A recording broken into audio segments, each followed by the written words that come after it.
నిన్ను నువ్వుగా కాక పరాయి వ్యక్తిగా విడిపడి బయటకు వచ్చి నిన్ను నువ్వు చూసుకో.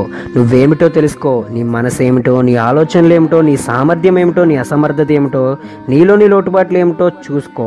నీ అంతరాత్మనే సాక్షిభూతంగా నిలిపి నీలోని లోపాలను స్పష్టంగా తెలుసుకో. నువ్వు చేసే తప్పులేమిటో, వాటి పర్యవసానాలు, నిన్ను ఎదగనీయని నీ భావజాలాలు అన్నీ తెలుసుకో.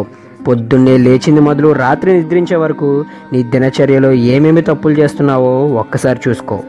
నీ తప్పుల్ని సమర్థించుకోవద్దు, నిజాయితీగా ఉండు. నిన్ను నువ్వు మోసం చేసుకుంటూ ఎంత జీవితాన్ని గడుపుతావు? నువ్వు చేసే ప్రతి పని తప్పో కాదో నీ అంతరాత్మకు తెలుసు.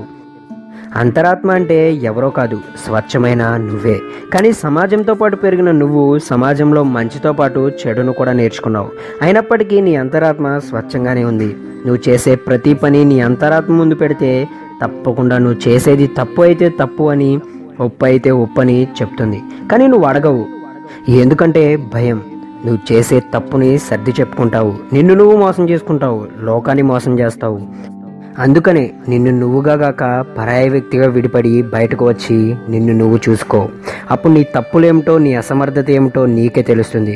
ఈ వీడియోపై మీ అభిప్రాయాన్ని కామెంట్ చేయండి. ఈ వీడియో మీకు నచ్చినట్టయితే లైక్ చేయండి, తప్పకుండా షేర్ చేయండి. ఇలాంటి మరెన్నో మంచి విషయాలు మీరు తెలుసుకోవాలనుకుంటే మా తెలుగు రహస్యం ఛానల్కి సబ్స్క్రైబ్ అవ్వండి.